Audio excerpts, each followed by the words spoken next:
Welcome to Noble Warrior. This is a place where entrepreneurs talk about what it takes to create, to produce, to build a life of purpose, meaning, joy, and fulfillment. We're going to talk about mental models, actionable tactics, such that you can go out and build and create your own purpose-driven life. My name is CK Lin. I'm a biomedical engineering PhD from UCLA. I've been a director for the University of California. I've been a startup executive. I am now an executive mentor for philosopher entrepreneurs. Being on a quest to create a life of purpose, meaning, fulfillment. My next guest, he's the co-founder of Empower Education, the parent company of Health Coach Institute. He's been leading virtual teams with employees in over 30 states, in 10 countries, and his company has been trained over 20,000 students, helping them, making them the top learning institutes in the world. And he is also a community builder that pull all the thought leaders together in San Rafael, California. Please welcome Eric Neuner. Thanks so much, CK. Appreciate it. And thanks everyone for listening. Thank you for being here, my friend. So one thing I want to start off is pretty simple. And a lot of high achievers that I know, after they have made their exit, after they have succeeded, after they have accumulated enough wealth, they dream of having a community, a compound where they can host retreats and then just have intentional community. And I want to ask you, because you are living it, you have a beautiful place in San Rafael. I've been there, and you're speaking right now in the yurt that I stayed at. Can you share with us a little bit, just paint a picture for us, the environment that you're living in, and so that way people can have an idea of what we're discussing here? Thank you for asking that question. I am living on almost 2 acres of mostly flat land. Across the way in one of the houses is actually my former wife, her new partner, their new baby, my 2 kids. And then I live in kind of the main house that has a large family room area where we do yoga, a big kitchen, and then there's like offsite, like yurts and little casitas. And yeah, we've made this a little village. We have a large garden and what we call what are called hugels, which are a permaculture efficient way of building soil that is somewhat effortless but grows lots of abundant food. And yeah, we've got tree houses and a zip line. So just kind of just things that I see as a big solar heated saltwater pool. So just all good living. Big long table for potluck dinners, Mondays and Wednesday nights, that I think are would compete with some of the best restaurants in the world. Yeah. A lot of people, there's a cliche in an American saying, hey, how are you? A lot of people would say, living a dream, living a dream. And you're really living a dream from my point of view. You have a beautiful place. I've been there.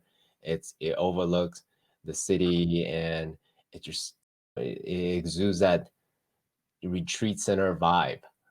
So a lot of people, a lot of high achievers I know dream of having a compound like that as a gathering place, as a hub for conscious living, for holistic living, and you're living it right now. So I'm curious, as someone who is actually living that dream that a lot of people have, what are some of the counterintuitive costs and benefits of having such a beautiful place? Love it. Wow, what a surrender experiment. To do it, to really do community, you've got to let go of control. So even if this is my place, I can't operate that way. That doesn't work. So I almost have to create,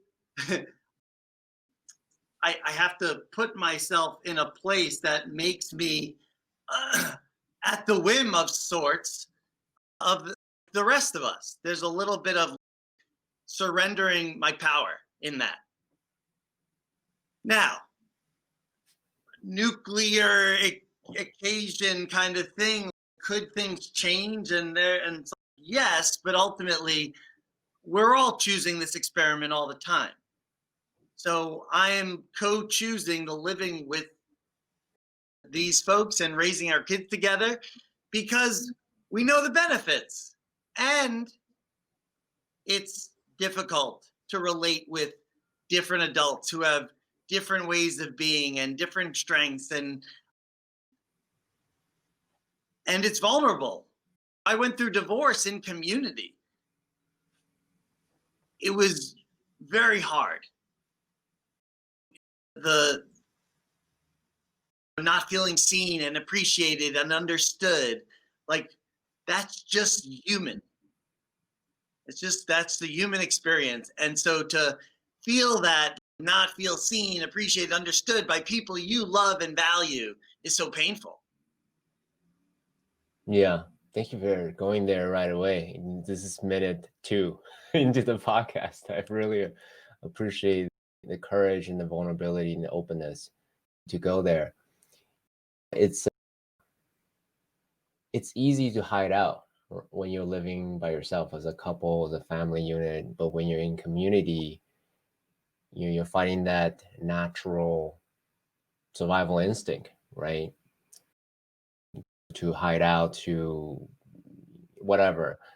So share with us, if you don't mind, going to the, shall we say, what is difficult about that? And also what are some of the protocols that you have discover and then say, hey, make it safe for you to continue to not fight for, but request what is that you need as the owner of the place, really? Because one may say, for anyone with the most right, it would be, if, even though if it's an egalitarian community. Yeah. Sharing that. COVID in many ways has helped us, like, create almost the governance and decision-making protocols, because it forced us to actually get clear, because we happen to have several guests with us, as well as a new woofer, and when COVID hit, and so we were anchored down with our core community, then with other guests. How many people? It was probably like 15 adults and then 5 kids. Yeah, wow, that's a lot of people. Yeah. And so 3 of them really not familiar and also not feeling as safe. And so where we were we had a lot more trust embedded in how we operate, and that we're pretty ambitious, conscientious humans. Other people didn't necessarily get that, and therefore there was just a lot more dialogue and differences in safety. And what I learned is, wow, during that time when you're talking about life and death, the person who's least safe has to be the leader. Like, they have to win that, because they have to be heard, they got to be gotten, because you're dealing with survival. But you can't have leadership really be led by the person who feels least safe for very long. So yes, we're going to listen, but ultimately you're going to be held in something larger. And we had to get clear on what that larger was. And ultimately where we landed is that, like, the people who are anchoring this community are the decision makers. And so people who are more transient, like, you're participating, but ultimately you're not the decision maker, because it doesn't honor the all that's been held for the last 6 years to keep this what it's been. But getting to that is also, there's an inclusion and an exclusion there that I don't really go with and opt into. So I almost want to only pull that card if we really need to. Yeah. If we really get to a place where this thing doesn't work unless we get clear on this decision guideline. The executive power, so to speak. Yeah. Sort of. So I'm curious, because it is an intentional community, how do I articulate it?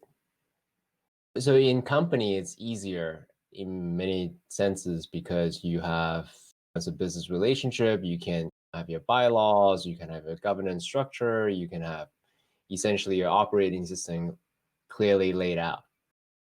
We do have that. Oh, okay, great. Yeah. So yeah, so these are the quote unquote technologies that you have developed and evolved over the last 6 years. Share with us a little bit about that, and then also how firm you grasp it. And because as an INTJ, as a very cerebral person, that's how I would love it to govern my personal relationships. I tried that, didn't quite work. So I'm trying to find a middle way. So if you could share with us a little bit about how you guys are doing it, that would be amazing. Oh, love that. I would, in a nutshell, call what we do or what we commit to compassionate, nonviolent communication. If that, do you are familiar with nonviolent communication and as a style of communicating? Share with us, the audience who may not be so familiar. It's like what's at the root of whatever we're feeling is like our needs. Like we have met or unmet needs. And so that could create a lot of frustration. So underneath whatever you're getting from someone, you're getting anger from them, what's really there is just an unmet need that their strategy right now is to move into anger in order to get it. And it's a survival strategy. But there's a thriving self that can actually recognize, let's recognize that I have an unmet need. I am feeling X. I'm having the need for Y. And so there's a way of us as a group committing to a way of communicating that doesn't attack, that doesn't make wrong. And I'm not saying we do it, and this is like how hard do you stick to it? As humanely and compassionately as we can. Because I'm a fiery Aries from the Bronx. Like, you set me off and you're going to get a version that's a little harsher, that might be more energetically intense for people in the room. Yeah, you're a guy from the Bronx. And I've worked on it for years. My whole thing is on softening. It's been my journey to find more balance with my fire. Yeah. So that's one tool, nonviolent communication. What do you think about radical candor, by the way? Because that's a different radical honesty. I'm not sure if you guys tried that route either. I'm just curious. What do you think about that? Just to talk about what I would say is not the rules, it's the structures of relating is what keeps us together. So it's our potluck dinners twice a week. It's our parenting meeting that we have once a week as a group of parents. It's a heart shares meeting where we really get to show ourselves for 4 minutes, and then we get reflected back by the members of the community for 2 minutes. And sometimes that's tough love, and sometimes that's just, I see your magnificence. But either way, it's better than TV. I promise you, it's better than TV. I could imagine for people who are into it, this is our jam. I guess so. Yeah. And then we have a house and a visioning meeting to essentially, to cover bigger topics, activism, what we're caring about, where we want to serve. Yeah, I love that. This is the kind of community I would be love to be a part of. There's structure and is their implicit or explicit culture, rules, or tools that you use. You have rituals to focus on different domains in the personal side, in the community side, as well as the broader impact side. So that's really beautiful. What are some of the counterintuitive challenges you had talked about? You asked about radical candor, though, and I didn't want to I let did. it go, Yeah, 'cause go ahead. Go that's ahead. actually a Yeah, great topic. Because within the community, like the way we like to see it is, can you depersonalize this whole thing? Where like in a community, we all play a role, and sometimes in that community, we end up playing different roles. So it's just never going to be one thing. So one person might be prone to always want to be the truth teller. They're the ones who are like just always putting it on the table. Like they're like, whoa, you just went there. One more. So that's my ex partner, ex wife, Melanie, is very much that. She is so wow. And honestly, her partner is very much, they bring that kind of, let me lay down, lay down. And then in the community, you got this more like empaths, and the more it's, hey, I'm gonna love this. I'm gonna love you into submission, and that's more, yeah. So there'll be other people in the community, and they're amazing at one thing, but they're also prone to be slippery around truth. Mm-hmm. And so it's a dance, and there's beauty in people who are so in relation that they actually just want you to have the best experience. And there's so Mm-hmm. much beauty in the people who are just lay it down, and you freaking just know where it's coming at you. And it, believe me, when I was getting divorced though, Uh-huh. was it hard? Was it hard to be loved by that truth telling? Mm. Yeah, And that's their currency of love, right? Boom, giving you truth. If they don't love you, they wouldn't give you truth, so to speak, right? yeah, but it's always that, but that's not always the love language. And Mm-hmm. that's certainly in times where you're most struggling. Mm-hmm. I think we need to be seen, appreciated, loved before we're just banged with truth. Yeah, I 100% agree. I have a reputation for whatever reason. People think that I have a reputation of being that truth teller. I don't mean to, but it's whatever I share is shared with love. So yeah, but in terms of relationships, in my mind, is one of the most transformational path that one could take. By being married with someone, it's in a long-term committed relationship. It's hella difficult, right? It doesn't matter who you are. I don't care. And I would say to have 15 people in that's making it is almost like polyamorous-esque, right? It's difficult enough to be one person. Polyamorous be with the multiple people. That's making it exponentially more difficult. Anything else you'd like to share about the counterintuitive benefits or the cost around being that intentional community? It changed my relationship with my dog in that my dog fell in love with Ben Hart and Shayna, Uh-huh. Did you right? say dog? I shared my dog Okay. and Shayna. So Yeah, these yeah.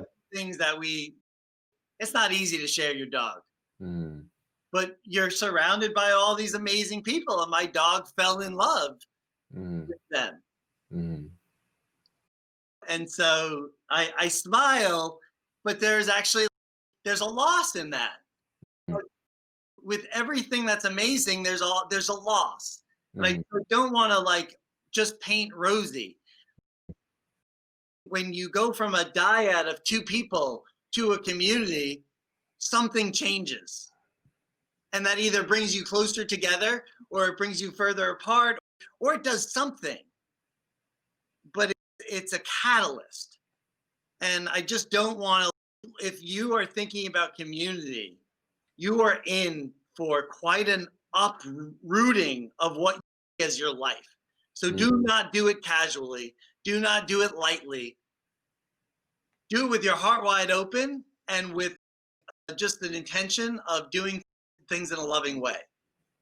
Okay, now that's a great segue. Like I said, a lot of people are thinking about it, they're talking about it, they're envisioning it. Are there, again, knowing what you know now, being this for 6 years, are there ways to ease into it instead of just jumping into the deep end, spending whatever millions of dollars to get a compound and just, oh, let's create a project together? Because a lot of people I talk to are thinking that already. Are there ways that you can ease into, what you've created? Yeah, I think that the structures, in many ways, the structures of a heart share meeting and a parenting meeting, and even if you just did that amongst your whoever you thought you might want to live with in the future, and you actually held on to a structure, I mean, why those kind of meetings weekly, it builds like over time, those people know you, they've seen you, they've been on the journey with you, they've seen your ups and your downs. They can remind you that, oh, just last week you were super depressed and this week you are jumping for joy. Like how things change when they're least expected. Mm. And yeah, I think we need more meetings, not meetings to work, not meetings to, but meetings just to show who we are amongst a group of people that we love. Yeah, most meetings are very singular domain focused, right? Let's say a business mastermind or relationship, whatever, or some kind of support group of some sort, men's group, women's group, whatever domain thing. But living together is holistic. So would you recommend to just whoever you're thinking about living together start to have these type of domain specific meetings, or just be more of a holistic meeting right away? Yeah, I would go towards the men's women's group orientation versus business mastermind. It's really, you want meetings that are about connection and trust building and knowing the real me.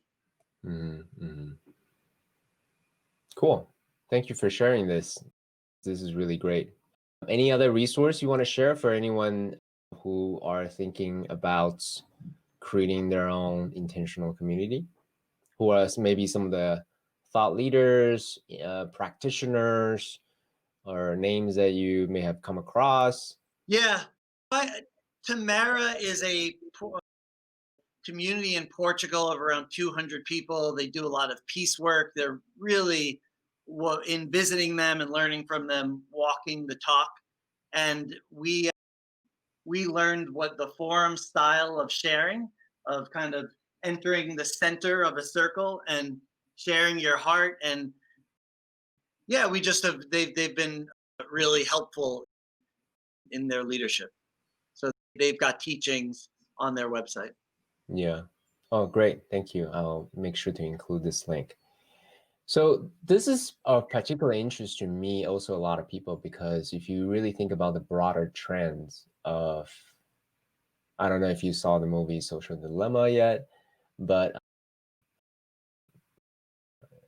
the sense of isolation, social distancing even creates a lot of angst and anxiety. And I think you had talked about it in some of your previous talks that you share online, is the source of trauma, suffering.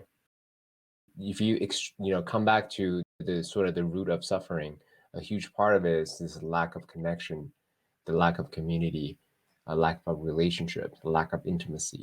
So I think intentional living or intentional communities could be not the only solution, but could be a great solution for this hyper growth culture that we're living. So I'm curious to know if you, since you're a technologist as well, do you feel like this kind of intentional community could be scalable, quote unquote, or duplicated in elsewhere?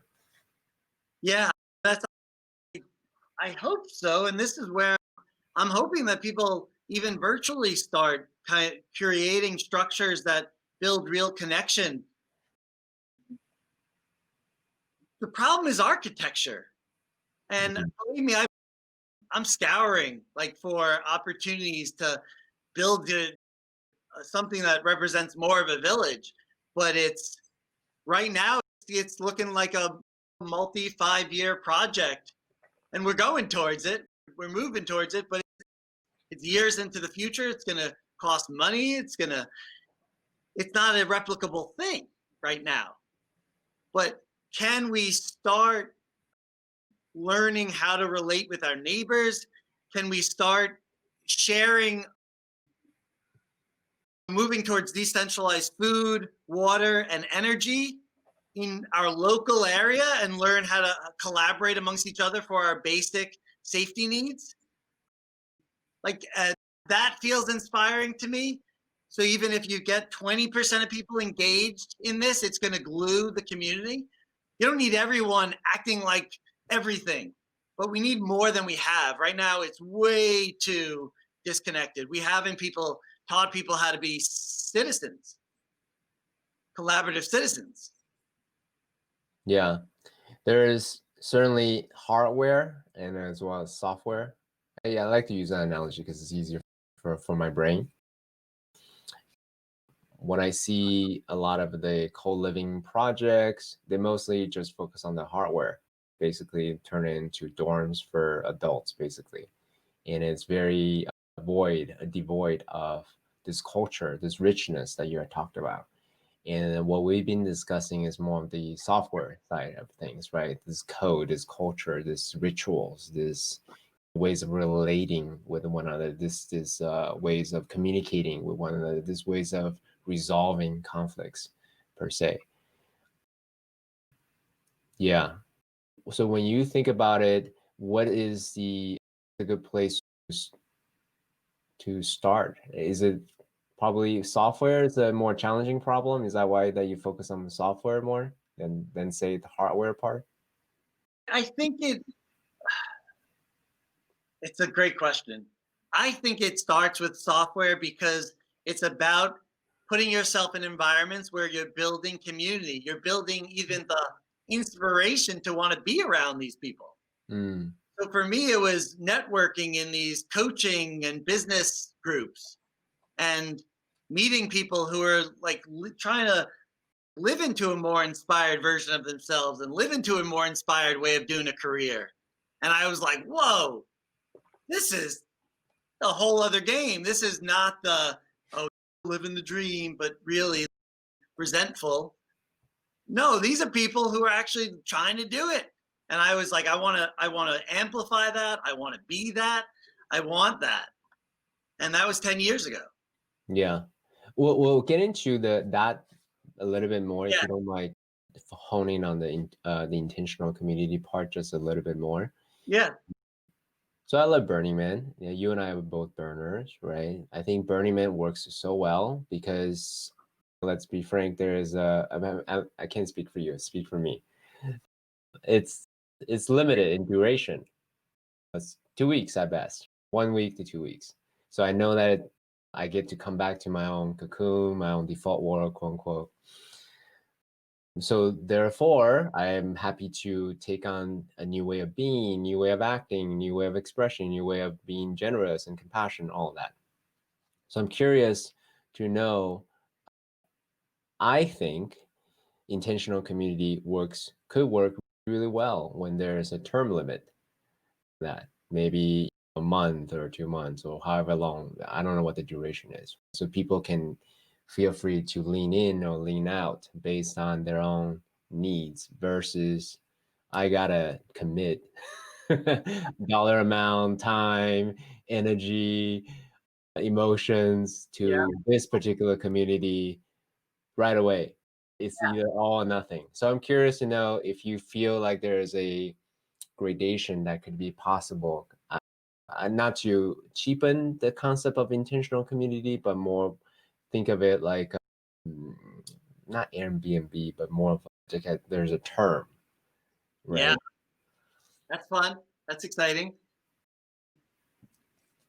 For us, it's parenting has been the glue and was in many ways, the glue of this idea of raising your kids in community, and it takes a village, and the benefit of having all this perspective of different adults who I think is priceless for my children. It's why I do it. It's why I still am in. I would have exited when I got divorced. The only thing keeping me in so was the was what I believed was most serving for my children. Yeah, yeah. So when you bring up these kind of things, oh, try on community for a month or two. Sure, if you're single, why not? Like that sounds fun. I would try it on all the time, right? Right, but if you're not and you're anchoring your family, it's a hard thing to dabble with. You kind of, you kind of got to either lean in or do your thing, your nuclear thing. I appreciate that. Thank you. Okay, so there's a lot that I can ask you about, just a variety of things. Why don't we actually go to your life's mission? Because you've been doing HCI for many years, and you said 10 years, right? And HCI 6 years, but just the path to wanting to live it differently and getting inspired by people living it differently was 10 years. Got it. Yeah. So, but this passion to empower health coaches to thrive in health, in community, and in life, you've been on this mission for quite a few years. Can you share with us a little bit about the origin story of why, and or how you found this dharmic path? Oh, yay. Thanks for asking that.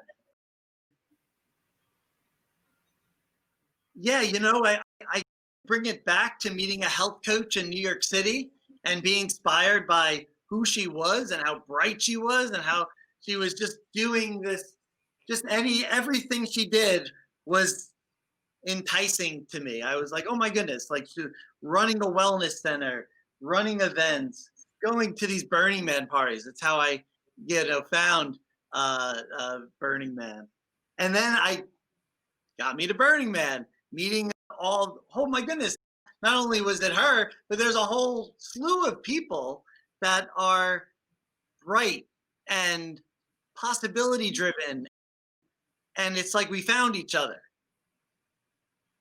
And then I was like, wow, I want to bring more of this into my default world because I'm running a New York City agency. I'm in very much the grind and the hustle of that, managing a pretty large team and in a tough industry, very competitive industry.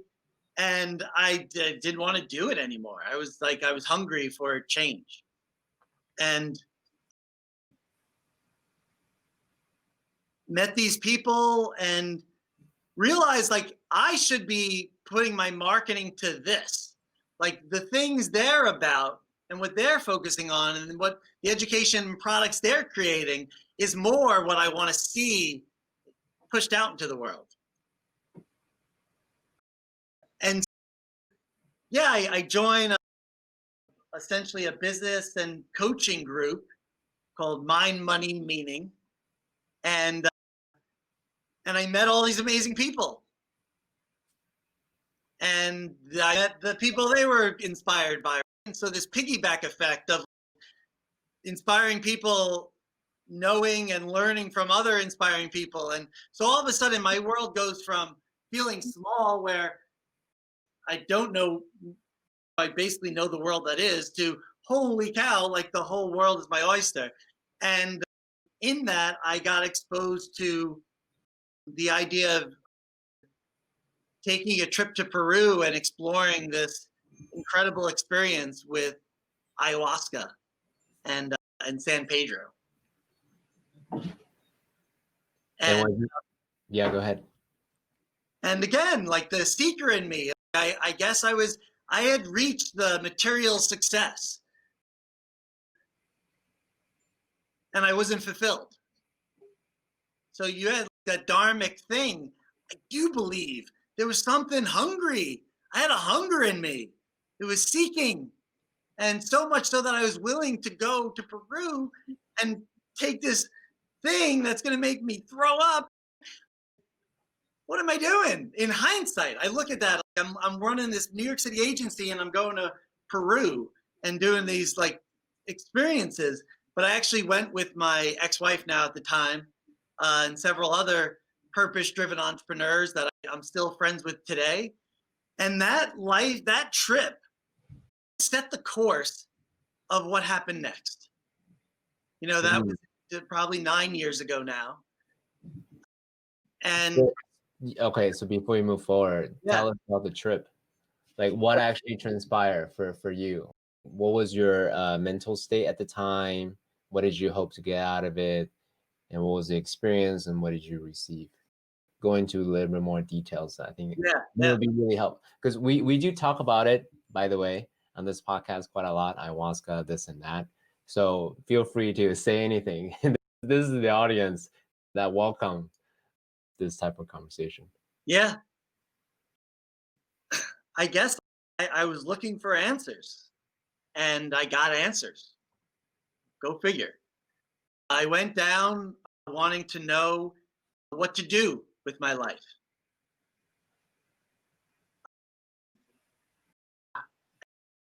And the answer I got was that it's not about what you're doing, it's about how you're doing it. Anything you do with love, you'll be yesed for. And I can't tell you how much faith that brought to my heart when I look back, of knowing that it was never about what I was doing. It was always about how I was doing it. And was I bringing the energetic of love? And if I was, then it was trustable. And if I wasn't, then I knew I needed to do my work. How do you discern if it's love or not? Is my heart open or not? Like I said, there's a contraction, feels like contraction. It's tight. It's shallower breath. Expansion feels more expansive. It feels like you take deeper breaths. It's usually slowing down. There's a rhythm of nature. It's usually aligning more to that.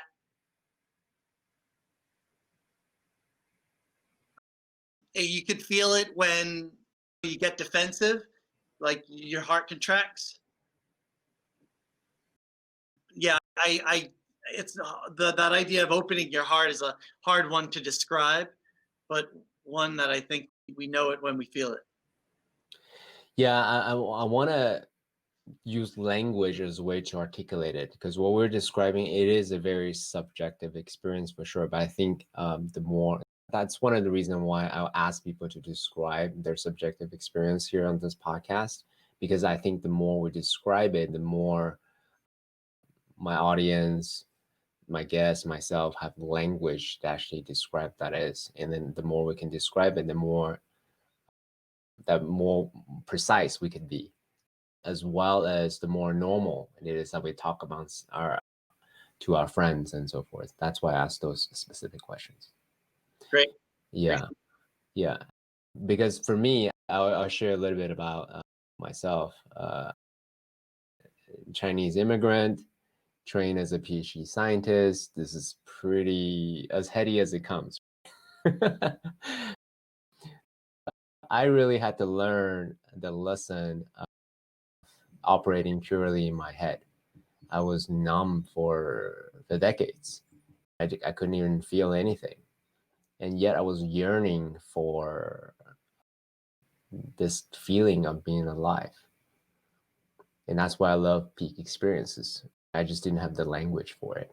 And it wasn't until I actually had my ayahuasca experience, I really had this visceral, experience of, holy shit, this is what, it means to have this heart opening experience. And if you had talked to me about heart opening experience before that, I'd be like, what do you mean? I have no idea what you're talking about. But it is a very visceral experience of, as you said, this experience of being totally expanded, the mind, the heart, the body, and the spirit, and to be truly grateful. And it was uncomfortable for me at first, as any new experiences may be. But after a while, it's normal. And I wouldn't have it any other way, right? To exert a little bit of effort to open my heart versus it's very easy for me to just close and again go back to my head and focus on whatever strategies and this and that. Yeah. Everything you said, I so resonate with as well. And I'm humbled every day, and by my wanting to contract and wanting to isolate and wanting to feel alone. I think it's just, and every day is a journey to reopen my heart and find ways that make me do that. Yeah. Yeah, and it's so worth it too, because for the younger CK who's listening to this, who may be thinking, "What are you talking about? What the fuck is this?" I would say, "Hey, try it on. What do you have to lose? Try on, breathe a little bit deeper, and feel a little bit deeper, and then be a little bit more open, be more aware of what's happening around you as well, because." Knowing what I know now, this connection, this intimacy to oneself, this connection to another is richness. It's what life is about. Versus, again, I'm speaking to the younger CK, what you were chasing, the achievement, the accomplishment, the accolades, these are all proxies to this. So rather than going for the proxy, why don't you just go directly to this? Yes. It's a lot simpler, a lot more direct than you may think. So the younger CK listening to this who think this may be woo or bullshit, just try it on. What do you have to lose? Yeah. Love that. Yeah. Do you have any tools, by the way, that you could share with us?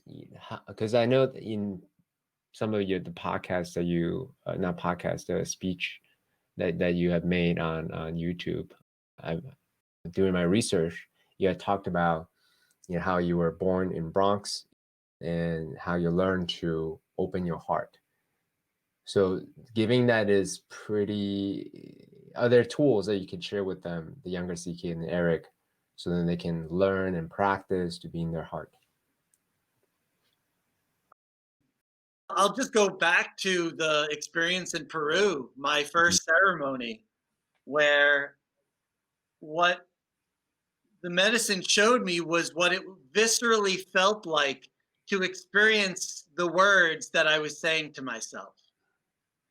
So it's like when I said to myself, I don't know, it made me want to throw up. So I could say that now, and we say it all the time. I don't know, whatever. In ceremony, I wanted to throw up every time I said, I don't know. Why is that? Why is that?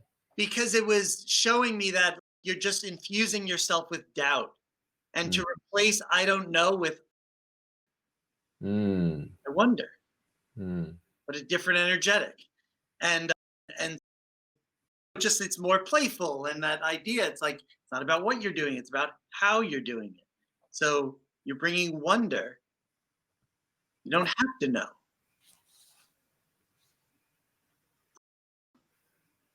And ultimately landing at like, I trust myself. I trust myself because it was too painful not to. I think we've like almost habituated this way of not trusting ourselves. It's actually good thinking to not trust yourself. You're smarter when you add more doubt to your situation. What about this? What if this happened? What if this? Da-da-da, da-da-da. And so the ability to land at what's true, I trust myself, is when you think about tools, what tools help you get to that place of I trust myself? And so I'm shortcutting this because in this case, ayahuasca helped me get to a place of, oh my God, I didn't even know how much doubt I was filling myself with until that ceremony. But once I was aware, then now I'm just seeing the gap between who I am and who I'd like to be. And I think, so what's the risk of doing these ceremonies? It's seeing that gap. Yeah. Who I am and who I want to be. And that's humbling. It's just a humbling journey. But you know what? We're better off when we're humbled. We really are. This righteous, like, I know it and I don't do anything wrong and that's nonsense. And the sooner we actually say, I'm a flawed human like everyone else, this life game is hard.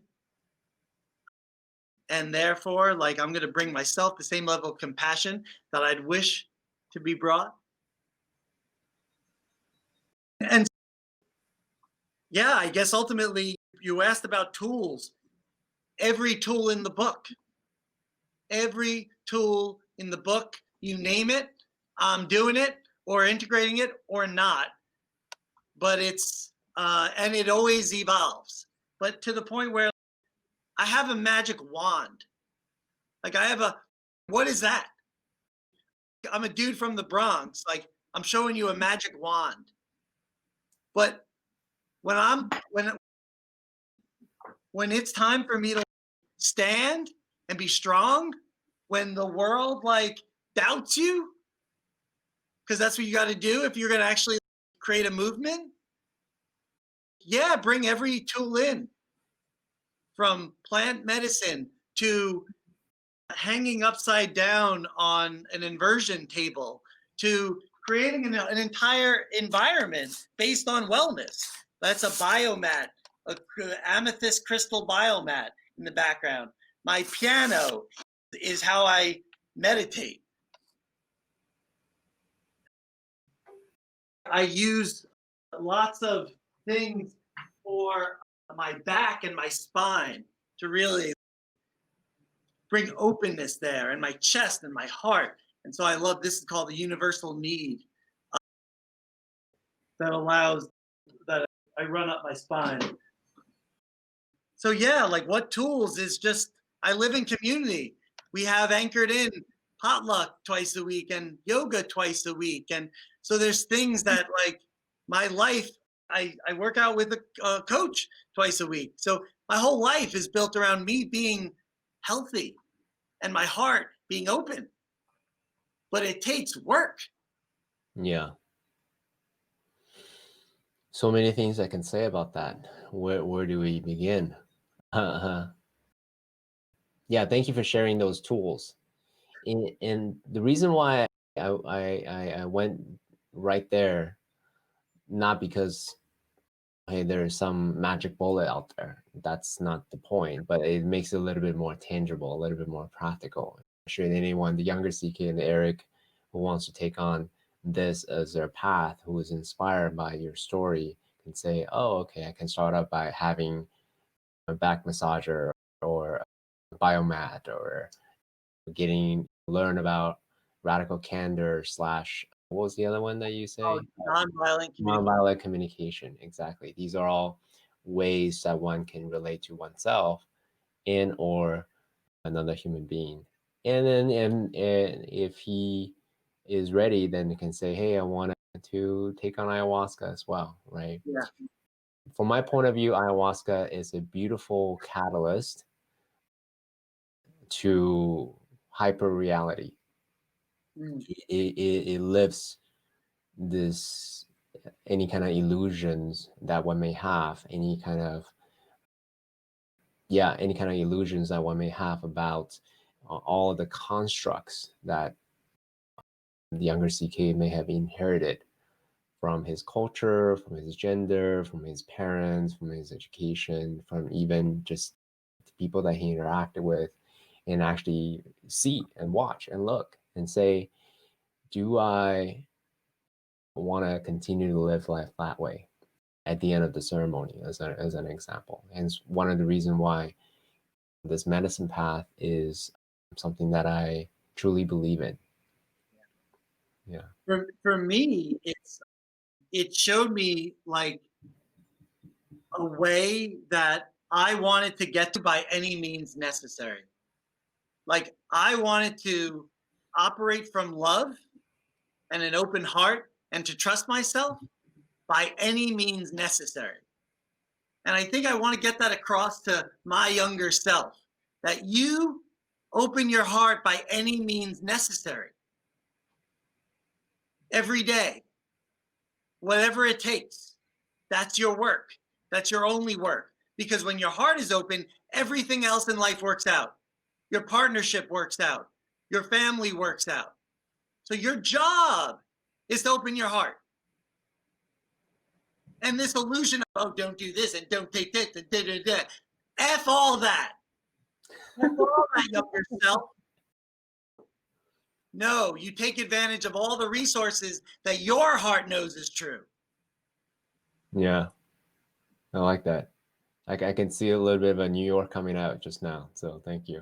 Yeah, I know, but I got to talk to myself that way sometimes.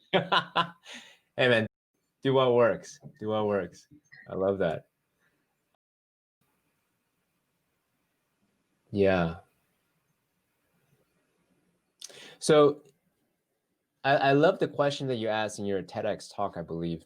That's what you did. And who do you want to be a hero for? And you've chosen to be a hero for people who care. And you also share that you felt that you weren't tough enough. Can you share with us a little bit about that? Growing up. Yeah. I grew up in the Bronx. I was just a small, skinny, sensitive kid. And I think I was nervous. Like I had a lot of energy and I probably looked like an easy target in certain ways, but relative to other boys. And like I was diagnosed with epilepsy when I was like 7. Oh And I wow. was put on medication that slowed me down academically and athletically. And in hindsight, I'm just like, oh man, like, why was I being medicated? Why did it have to? Why did it go there? And I took medication until I was 14 or so. And but ultimately, this was like the beginning of this distrusting of myself. Mm-hmm. Like I wasn't trustable. Like my body wasn't trustable. Yeah.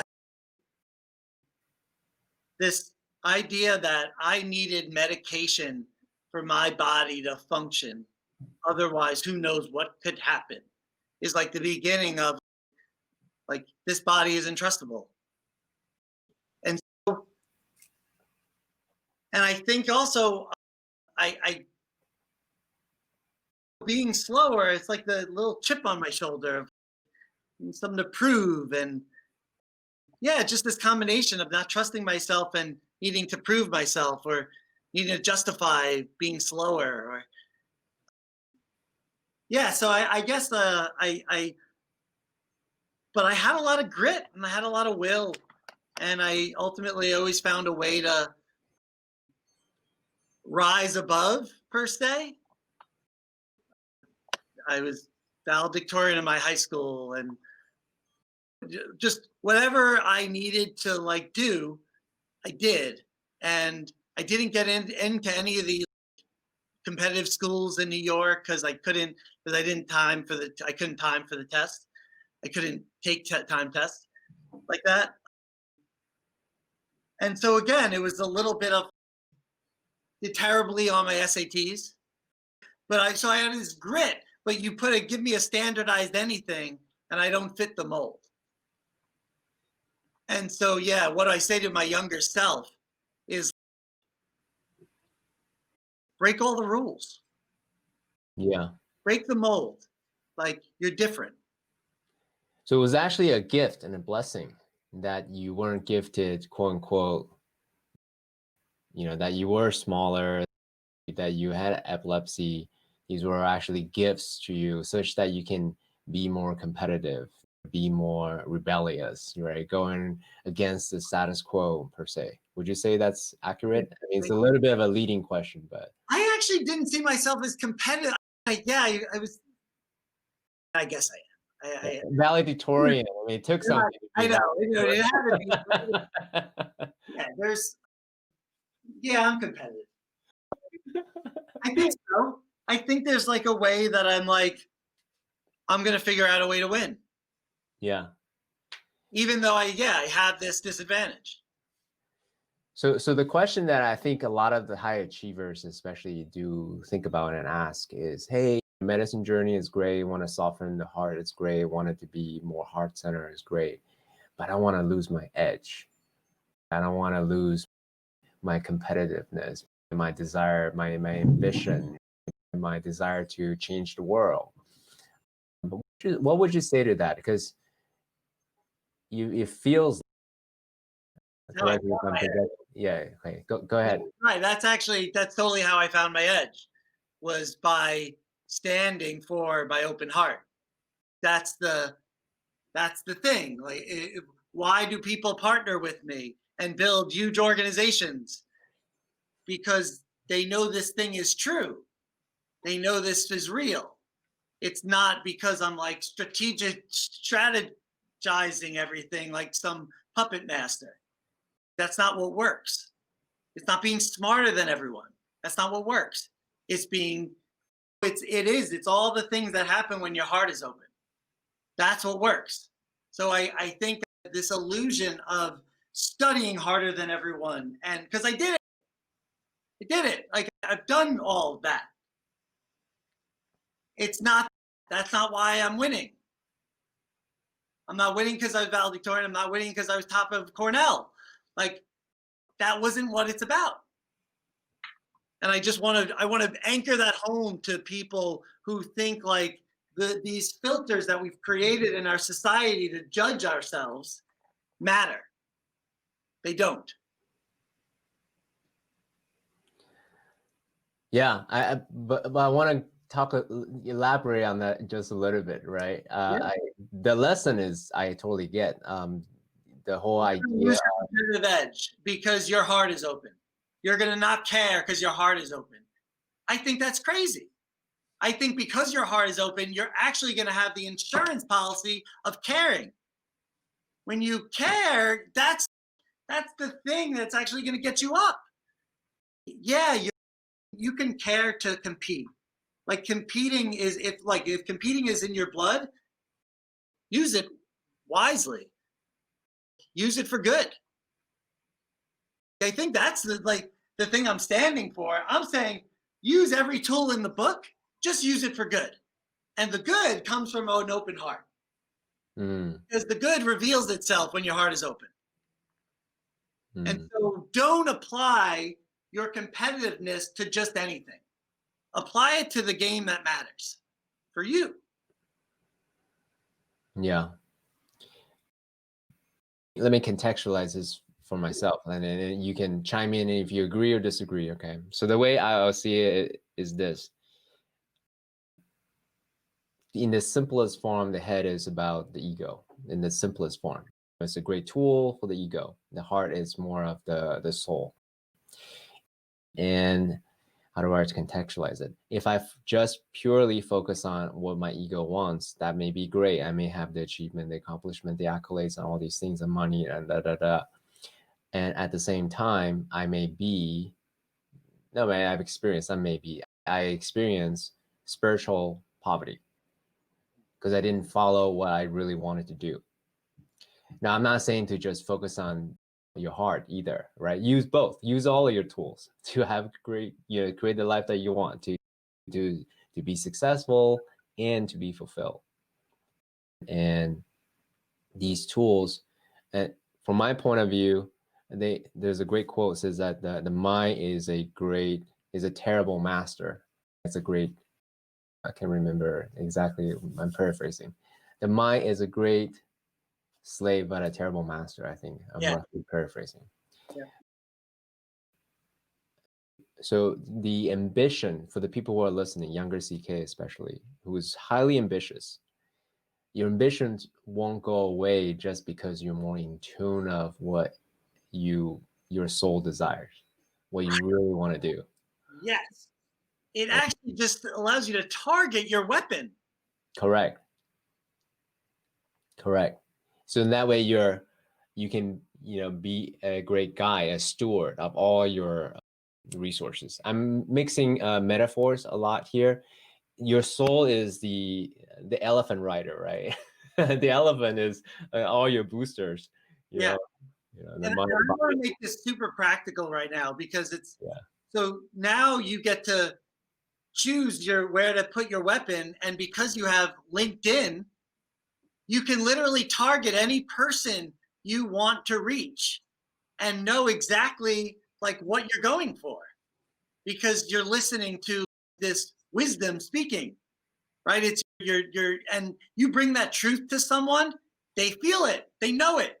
Oh shoot, hey, I'm inspired by your work, I resonate with it, I want to serve. Reach out to somebody over LinkedIn like that, and you're going to get a response most of the time. And that means you could reach out literally and have conversations with nearly anyone if it's coming from a place of caring. And I guess that's where, when you know how to apply your mind, you get to be so much more powerful with it. Yeah. Thank you for that. Who, from your perspective, embodies that person, that practitioner, that health coach, that thought leader, who not only operate from the heart, but also have very powerful hands as well? That can also use these type of technologies and platforms as a way to create the kind of impact they want to create. Are there people that you saw, you're like, oh wow, I'm really impressed and inspired by this particular human being doing this thing? Yeah, you bring up that was the genesis in many ways of Health Coach Institute. Ultimately, to go back to your original question there, like I was on a quest of working with and checking out thought leaders. Like I was basically trying to generate leads for thought leaders. Mm-hmm. But doing that like one-off doesn't work because those thought leaders don't have the engine to really monetize those leads, to put business speak into this. So realizing that, oh wow, I really need to create the whole thing, the engine, because this is about distribution and customer acquisition. And if you're going to do that, it's not just about content and ideas and thoughts. You need to create the engine of distribution. And it was okay, so we're doing that. How do we best apply that engine? And got introduced to Stacey and Carrie through this masterminding that I was doing, and went to their live event, and I was blown away. Like I was just like, oh, this is a little form of heaven. You got all these empowered women, mostly, right? It's 90%, and they're collaborating and they're sharing all their exact strategies, like exact tactics, completely paying it forward. No kimono, completely open, turning everything that happens that would be wrong into a lesson and a teaching lesson. And so modeling everything they're doing built into the thing they're teaching. I just thought it was brilliant. I was like, this is brilliant. And so, committed to partnering with them and amplifying what they were teaching. And ultimately, the genesis of this, though, was believing in coaching. That ultimately I met a lot of coaches that I'm inspired by. And it was through the impact of coaching on the steering of my mind, ultimately. The what of your mind? Sorry. Coaching helped me steer my mind. Yeah. It helped me be efficient with using my mind for what matters to me. And I wanted to see that as a discipline. I think healthcare should be mostly coaching. We spend trillions of dollars on healthcare, and we spend almost nothing on that. So the world I think we should be building looks so different than what is. Mm. And just one step at a time, one person at a time, and starts with me. And am I being a human that cares and that is standing for what matters? And then, Yeah. Whenever I get too expansive with world change, I got to come back to me. Yeah. So you didn't say this, but it almost feels like coaching is a human right, especially in the world of healthcare. I do. I think you brought up, like, is it hardware, software? Like, what is the soft skills that we need? I think we need to work with our inner child and that didn't get parented the way we would have wished by not only our parents, but by society. And so coaching is how I talk to myself, how I lead myself to better decisions, how I make better moves that aren't very hard. No, they don't take a lot of time. They just take a lot of guts. Yeah, if you really think about it, most of the actions that we ask coaching clients to take on, they're actually not difficult. What makes it difficult is the internal resistance, the fears that's made up, the constructed things that's, they try to do everything else but this thing that we asked them to do. And they're like, oh yeah, but I got to do this. So I'm curious to know from your perspective, let's see, where do I begin? There's a lot of questions I could ask. Are there technologies that, from your point of view, that can augment this whole world of coaching? Let's say AI-based coaching or AI-based questionnaires, so that way we can really. I've explored it, I've invested in it, I've created versions of it. I think they're assists. I think ultimately the most powerful thing we could use technology for is nudging. Get people to the appointment. Get people live. Get people to the thing. Showing up is so much of it. And I don't buy that technology. Why would we be motivated to serve a technology? Maybe because it gets socially shared. And if we don't show up, we're going to not, I haven't seen it yet. I think we show up for each other. I don't want to let you down, CK, because I respect you. I respect you. I don't want to waste your time. You're not investing in me because you have no choice. Like, this is co-created, and like, you've bet on me like I bet on myself. I like that. Yeah. I'm a recovering cerebralist, right? I see technology as an amplifier, as a multiplier. It certainly doesn't replace or displace human functions, but it's a great way to make some of the, shall we say, lesser important tasks, delegate that away to technology per se. So when I ask questions like AI assist therapist or things like that, these are just some of the technological side of me think about. Can we outsource maybe some of the not so important things? I think I came across a TED talk that actually talked about human beings are funny. So I think there is an AI bot of some sort. Essentially, they play a AI best friend, basically. And people share really intimate things to AI bot, even though they know that it's a machine, precisely because it's a machine, because then the machine wouldn't judge them. So that way they're actually able to be more vulnerable and open, because they can just share openly, because then they know that at the other side there's no judgment there. Wow. So it's an interesting dichotomy.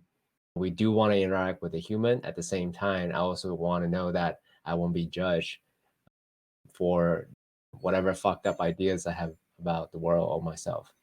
Yeah. Great points, and to each their own, I guess. I have found that we probably can land at a place where AI is really doing a lot of the work.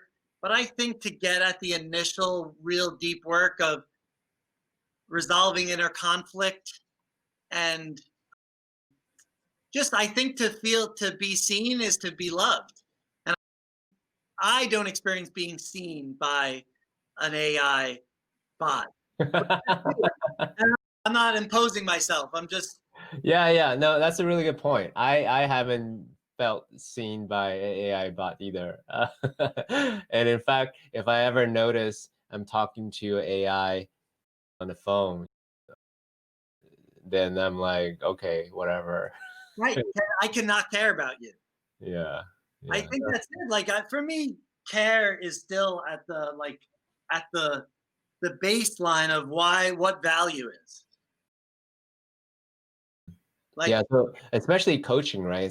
It's not a utility. It's a human thing. I'm sharing sort of the internal content of my mind, and really the most intimate part, the most fucked up part, right? The most primal, the most fear, or whatever it may be, to another human being, as a way to purge, as a way to alleviate this internal pressure that I have no other ways of purging. yeah, yeah, or just having a conversation with one part and another of, like, oh, why is this angry, righteous person in there? Mm-mm-mm. What are their needs? What are they here for? How have they protected me? So, what are some of the ways? Because then you had talked about nudging, and really, I think you also talked about behavior shift, right, or habit shift. What have you stumbled upon that's been really useful to really make habits stick? Because if you look at most human beings, they make New Year's resolution, but by January 6th, 7th, or on the 14th, New Year's resolution is gone. so, so what have you discovered around habit changing or nudging Yeah, that it's seems to be really useful? it's really, I guess, on the meta level, is like our whole life is built around rewards and incentives to create the behavior we want. So we get points or get money or, yeah, get friends to look a certain way. So it's external validation. And in many ways, like COVID is taking away a lot of the external stuff. So now it's, what is the real driver here? I think that's much more sustainable is intrinsic motivation. Mm. And I believe intrinsic motivation gets unlocked by getting clear on why people do what they do. So asking what matters to you and why. What's important to you and why. And helping people unlock their intrinsic motivation for change is a much more sustainable way. And this is proven with the motivational interviewing and the research around using that to help people who are addicted. It's because ultimately you're not going to tell me to do anything, and I'm not going to tell myself to do anything at this point. I've broken that trust way too many times. So, Can you say more about that? Just well, like this elaborate on that. it's been all rewards, incentives punishment rewards, we don't trust ourselves. We congratulate ourselves or beat ourselves up. Or we get that from the outside, or we fear it from the outside. But we're not actually like generative, where it's, I do this because my body feels so effing alive when I'm doing it. And that's priceless. So I think the biggest piece around habit change is getting clear. So journaling, like, just, why does it matter? But this is where I believe in personal development. I believe in workshops. I believe doing the work, curriculum of some sort that has you asking you the questions that really matter. Like I found Tony Robbins back in 1998 through tapes that my brother shared with me. Totally changed my world. Just exposed me to ways of using this brain again that allowed me to use it for me, not to be used against me. Yeah, I like that. So from your point of view, in getting to the core of the intrinsic motivation and really journaling is a great tool to get to the source of the why. Is that an accurate recap of what you just said?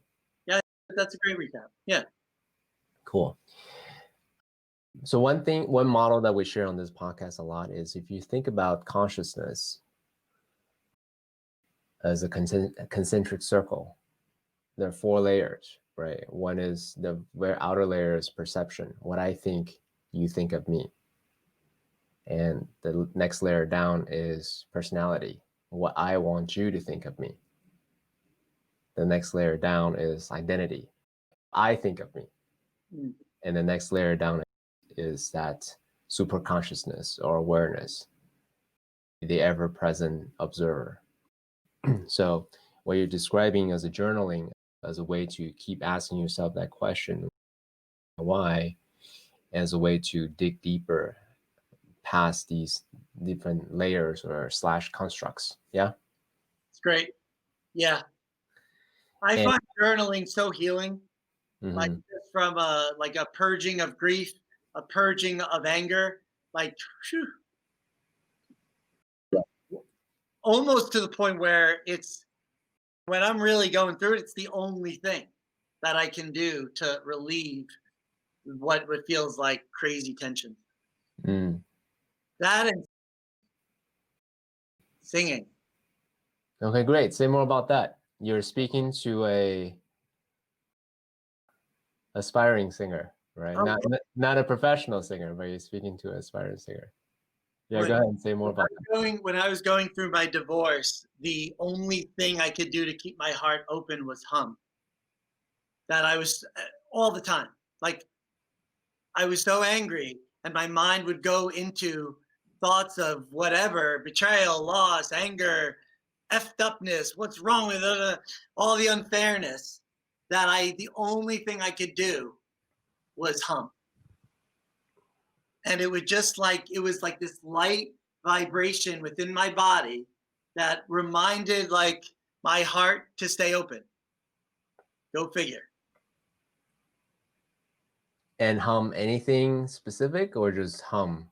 Yeah, well, I do play the piano, so I tend to have a lot of songs in my head all the time, but they tend to be simple. I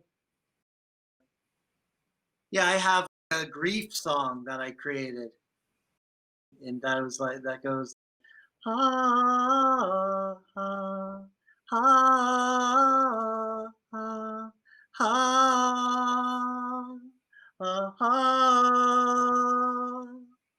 ah, and then just go with it. Just keep it and roll with it and go bigger and bigger until you can't think through that. You're just expanding. I like it. So no words, conjure up certain emotions, and then you go bigger and bigger as a way to allow yourself to purge the internal neurotic emotions or thoughts. Yeah.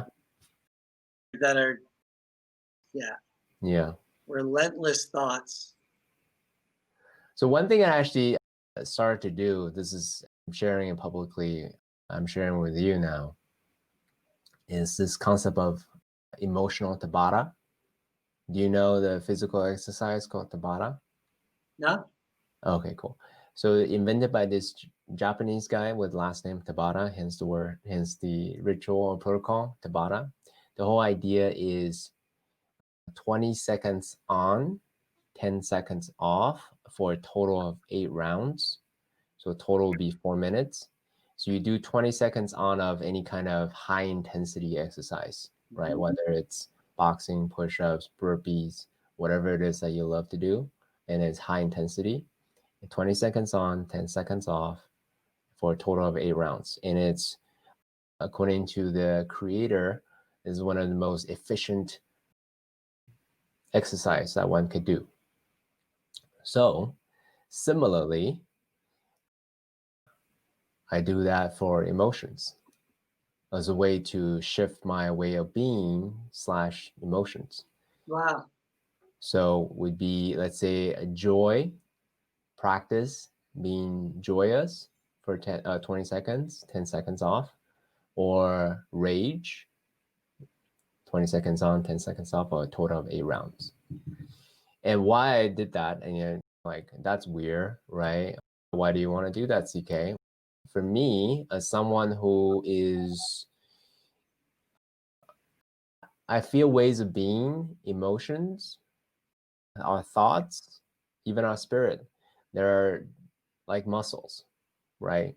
So if we go to the gym to exercise our muscle, similarly, we can also exercise our emotionality, we can exercise the ways of being as well. So that way, when the circumstances calls for ways of being or emotions, I'm no longer uncomfortable because it's outside of my range. Wow. I like it. And yeah, and I've been doing this emotional Tabata for the last few weeks, and it's been tremendous. I actually really enjoy it, and it also is a great self-regulating tool. It's also great for any kind of purging as well, because you can just right away extend that range of emotionality. Check it out. So what's the series? Do you have a sequence of emotions that you go through? Mm-mm. So think of it more just purging or whatever you're dealing with as an example. So what does it look like? Yeah. So let's say for the purpose of extending my emotionality as an example. So I actually switch out from joy to rage back and forth. Wow. So 20 seconds joy, 10 seconds rest, 20 seconds rage, 10 seconds rest, going back and forth. I'm actually curious to see it. Right now in this moment. Yeah. No, it's loud. Yeah, it's loud. Yeah. But I'm happy to show you after the podcast. Cool. Yeah. So the whole idea of it is to bring it to 100%, whatever that 100% looks like. And the whole point, again, think about physical exercise. The point is to push your range, right? Say if you can only lift 5 pounds, great. Go, let's say 6 pounds, Love a little bit more, a little bit more. So that way, at the end of it, because of this quote unquote acute stress, you can actually self-regulate your, physical machinery, right? So this is a way to do it. Love that. It reminds me of the haka in New Zealand. Haka, of you just that primal dance. Yep. And I do that on the trampoline with my kids. How And do you haka on the it's just like be like like on the trampoline though, so I'm jumping, I'm like going crazy. But I feel amazing after doing that. Yeah, really tap into that primal aspect of who we are, especially as men. I think is very important, especially the whole idea of tapping into the rage and anger side of things. I don't think we do it enough. Now, do it in a healthy way, of course. If we can, again, tap into that primal, that root chakra energy, it's part of who we are as men, our masculine. side I of things. know. I know. I have a lot of passion for men's work.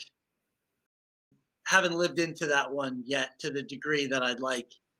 I've participated in men's groups for years and obviously do what I do, but I think there's more. When I think about what we need as men and how we're just not being, there's no structures to really serve how hard it is to be a man right now. From my vantage point, relative to how we were raised, likely raised, what we're required to do now, the level of flexibility and behavioral flexibility and emotional flexibility that we're supposed to take on now. I think it's a lot to ask for, and we need help. Yeah, say more about that.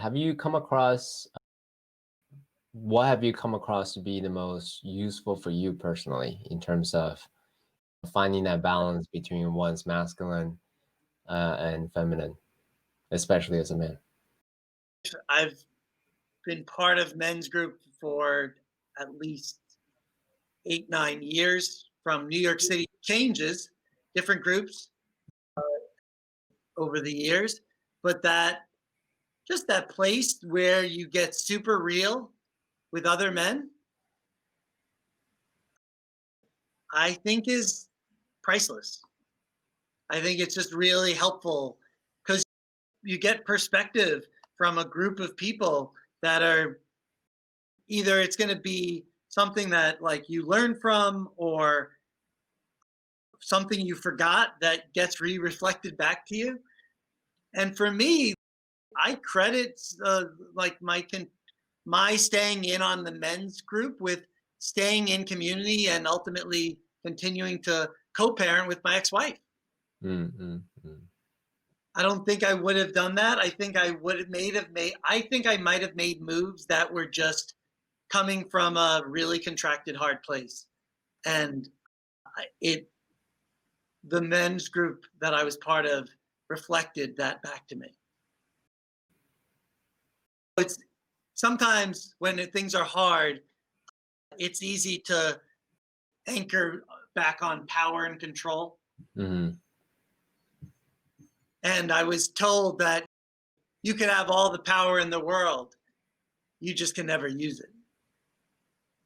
Say more about that. What do you mean? If you use your power in a way that doesn't work for others, you lose all trust. So yeah, you might get what you want, but you lost. Yeah. You're penny wise, but pound foolish. Yeah. But we fight so hard for power in this world. And then when we get it, we realize we can never use it. That's the irony. Because if you actually use your power in a way that is not in collaboration, you're basically creating enemies. And so it's this dance of, yeah, power, good. We want more and more heart-centered people in power, making good decisions for themselves and others. But ultimately, you can also shortcut to just collaborating with good people. And trust that power comes from that. I would say that to myself, Eric, younger self, Eric. You don't have to work so hard for power. You can actually just shortcut it and be a good human. Can you actually make it more concrete? Principally, I get what you're saying, but how do you shortcut it to work with other people in power?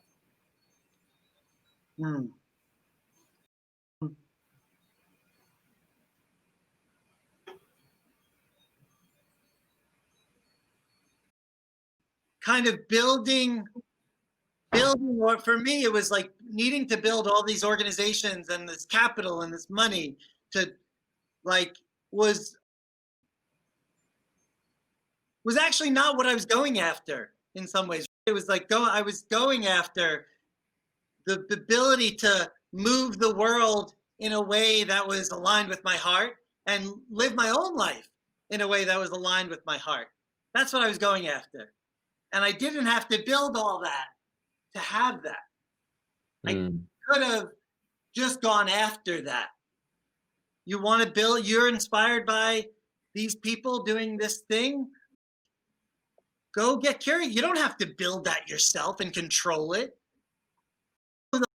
Or you don't always have to do it all to get someplace. And I think my life really, things unlock when you look at everything as partnership. I don't need to know media buying to the degree I used to 20 years ago, like I did, because I get to partner on that. I see. So you don't have to basically master all of the domains in, let's say, in the area of marketing, as an example. You don't need to know, be a PhD in media buying. You can actually just partner up with someone who's a domain expert in media buying, is essentially what you're saying. Yeah. Yeah, and so you don't have to have all the money before you do the thing. You can actually find people who have a similar passion, who have money, but they're looking for a young, I'm looking for that person right now. I'm looking for my younger self, me,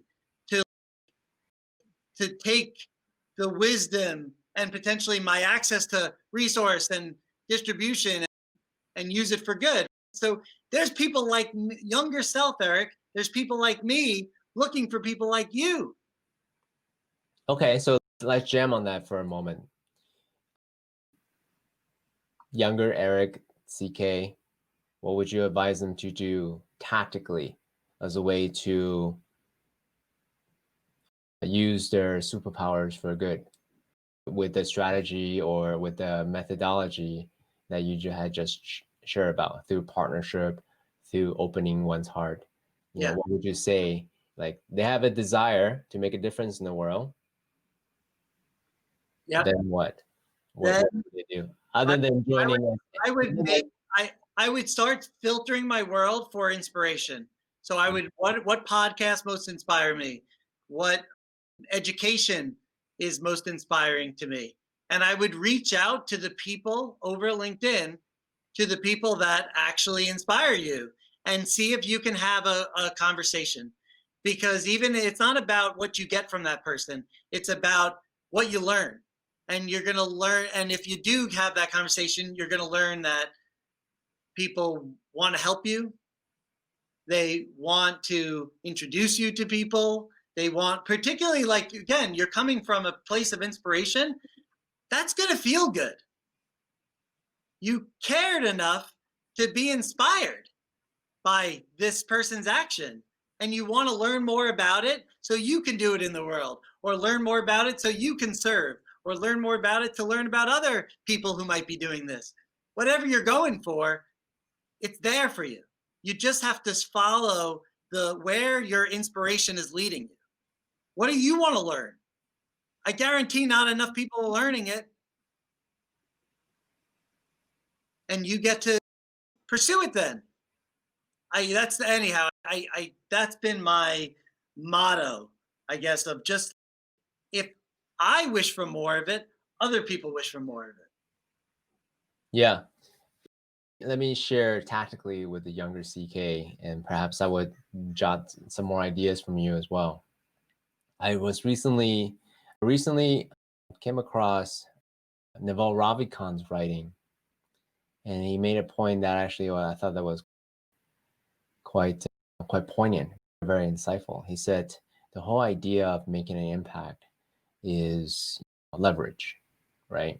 And then here are some of the things that you can basically make impact while you sleep: the use of technology, the use of media. And then coming from your heart,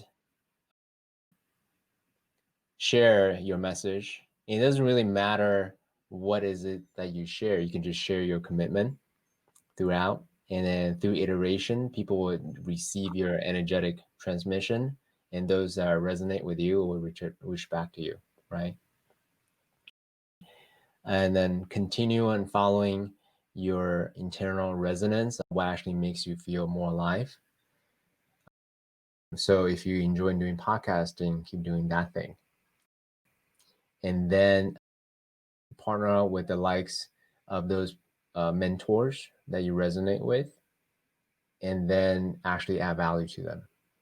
So it's not just taking from them, actually add value to them, whether it be helping them share their social media post, the message that they're trying to share, or introduce potential hires or investors or partners for them. So that way, so these are some of the easiest way that I see for the younger CK who have a lot of desire, but who don't necessarily yet have the platform to make the kind of impact that he wants to make.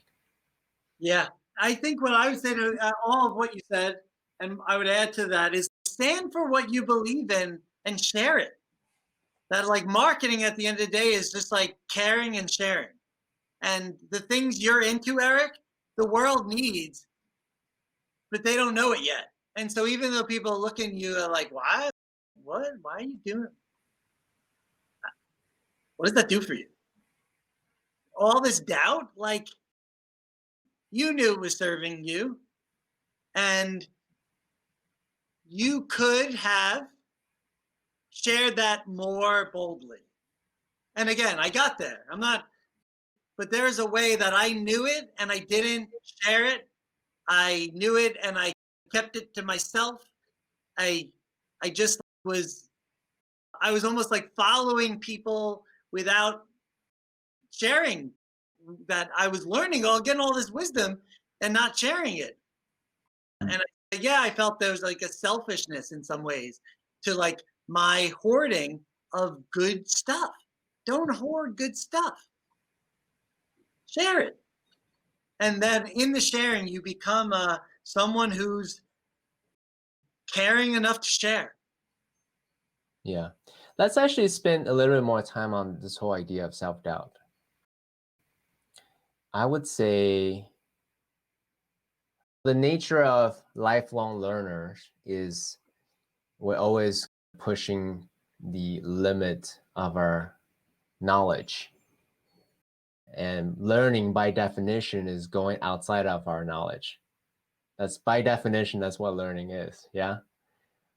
If you're a lifelong learner, there's always new things to learn, new humilities and new understanding, and oh, I didn't know about this before. So by definition, if you're a lifelong learner, you're always at the edge of this, like I know this, but and at the same time I don't know these other things, or using your language, I wonder, right, at that edge.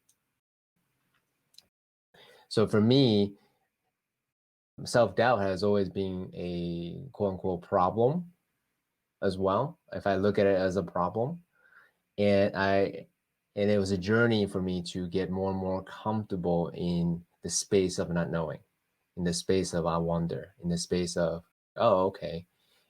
So what are some of the tools and techniques or mental models that you use as a way to quell this idea of self-doubt for you? Yeah. This is probably my thing. This is the thing. And it's the idea of 1% moves. That Mm-hmm. there's always a 1% move that gets you over 50% of the result. And it actually comes from Pareto's principle of 80-20. But then Mm-hmm. when you get into the 80-20 of the 20%, and then the 80-20 of that 4%, you get at the 1%. So there's Yeah. always a 1% move mathematically. And in your personal life, in your business, and all you have to do is that. Each day, all I needed to do was what I thought was the 1% move for that day. That's it. Everything else is gravy. And so when you're dealing with self-doubt, you're thinking too much. You're prioritizing too much. You're trying to take care of too much.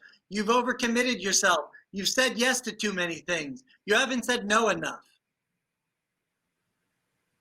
And you're not giving yourself the time and space to think about what actually matters today. What's my 1% move in my relationship? What's my 1% move in my family? What's my 1% move in my business? And usually it's reaching out to someone over, like, whether it's text or that matters. It's I need a perspective to make a decision. I don't have it. I need to reach out to this person. I need to have a conversation with this person. I feel like a disconnect. I feel like they misunderstood me, and I could feel their tension, and they might leave. I need to lean in on that conversation, even though I want to avoid them. That's it. It's where are you pretending? Where are you avoiding? That tends to be your 1% move. I like that. Where are you avoiding? Yeah. Yeah. Where are you pretending? Where are you most uncomfortable? Yeah, that's it. Because you brought up the comfort zone piece. It's not about necessarily what you know or don't know that makes you uncomfortable. It's putting yourself into a place where you feel strong emotions that are uncomfortable to feel. And usually that relates to fear of rejection or fear of activation. If I think I'm going to activate you, then I want to avoid that. Yeah, I like that a lot. But chances are that activation is exactly what this friendship needs. Bring back, a little callback, being that mirror, right? That truth sayer that you had talked about during Radical Candor. Yeah. That one. It actually takes, I mean, I don't know about you, but for me, it takes courage and willingness to even risk the relationship, to say that, especially if it's coming from love, not force, not authority. Because it's actually much easier to just withhold, to not say anything. It is. And that's probably, we talk about self-doubt. It's probably where I have the most doubt of myself at this point. That dance of what's the right balance of like hard truth and holding a loving like center within. And is it coming from judgment, or is it coming from patience? Is it coming from resentment? What's it coming from? And can I get clean? And until I'm clean, I don't speak radical truth. So I journal, I get clear, but I don't just because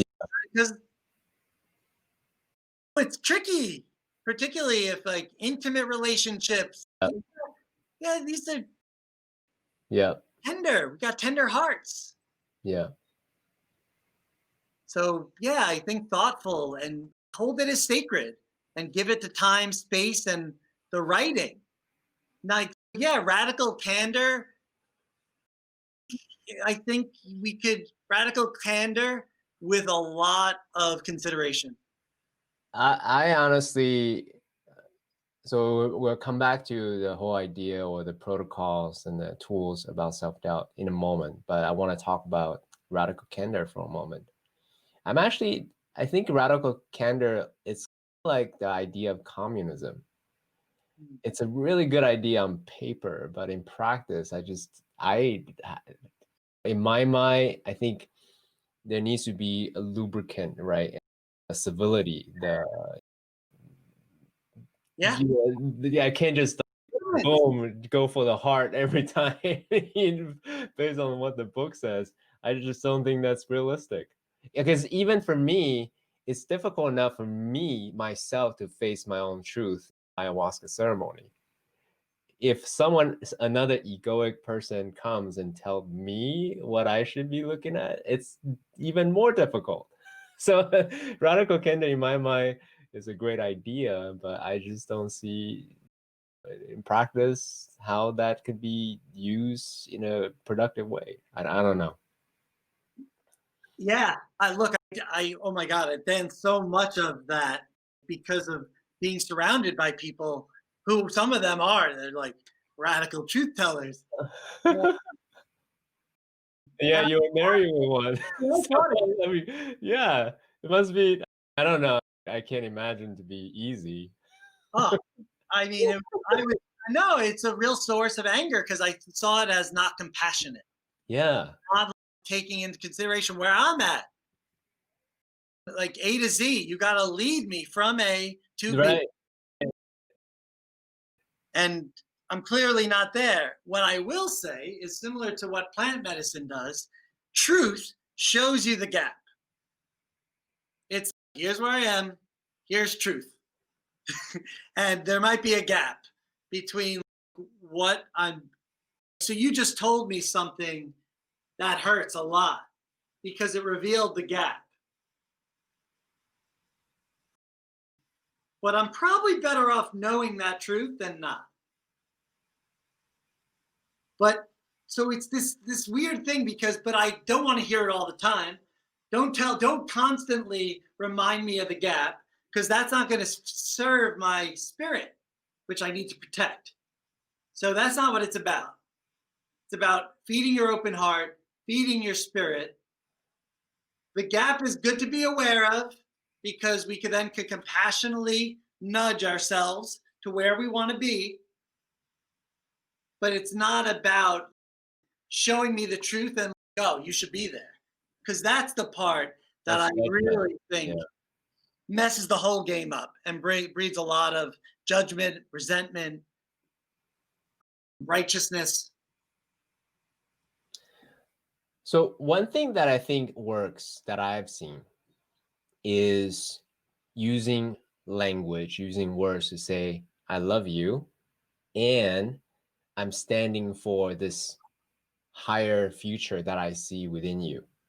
Yeah. And then get into here's what I see, as a way to empower you to stand into that higher future that I see. And that also that you say that you want.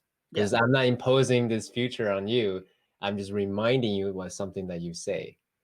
I love you and I'm standing for this future that you say you stand for yourself.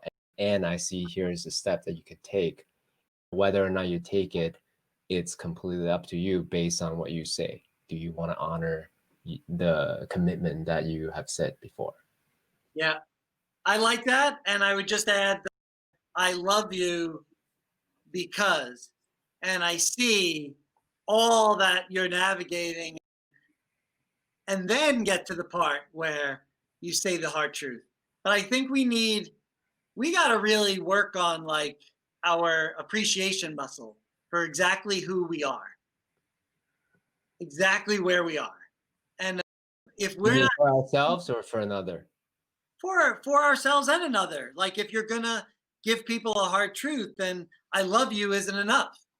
It's like I love you, and here's what I'm seeing.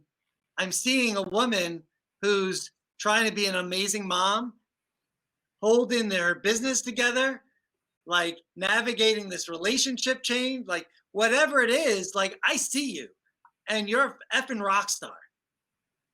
Start there. And then with that, I do though see you like not bringing your truth. I don't see you stepping into your leadership. I don't see you, whatever it is that's true. I know how powerful you are, can be, and you're not doing it. But it's because of my seeing of your greatness. Yeah. Thank you for that. Coming back to the whole idea of self-doubt, I recently came across a beautiful quote. I'd love to discuss it with you. It says that how audacious you are in pursuing your dreams and your goals is directly related to the amount of self-love you have and self-acceptance that you have. Oh, wow. Wow. That's great. I'd like to remember that actually. Great, this is recorded. So it's recorded in perpetuity. What do you think as someone who runs HCI, who holds space for health coaches, who stands for their hopes and dreams? What's your take on this? How valid or invalid do you feel this is accurate? I think it's a lot more fun if you live with that as that being true.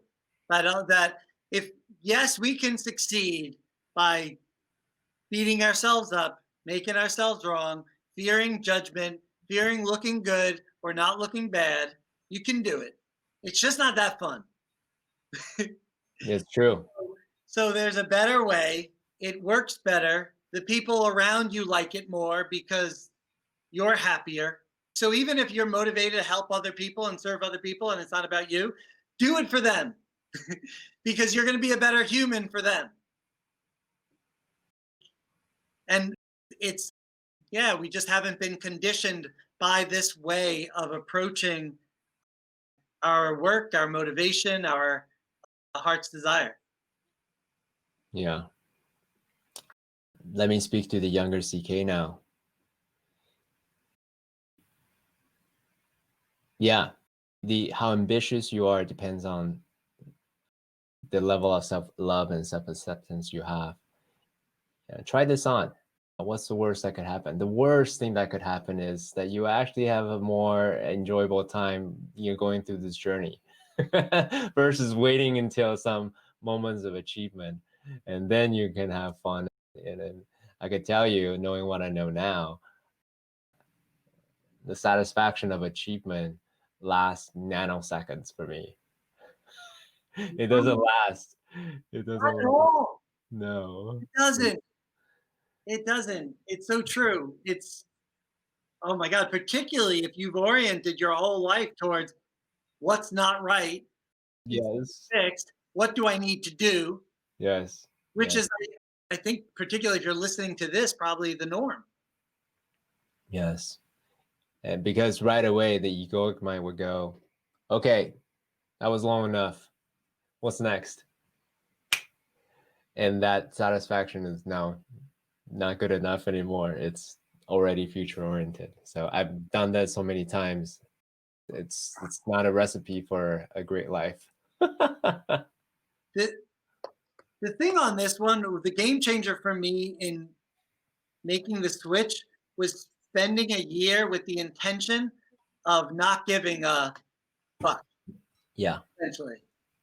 So I needed to almost push away everything in certain ways so that I could just choose what I was doing because I had habituated to overcommitting to other people, to other ways, to being whatever I was supposed to be, that I couldn't actually create the space to create what I want or do the one thing, the 1% thing that actually mattered that day.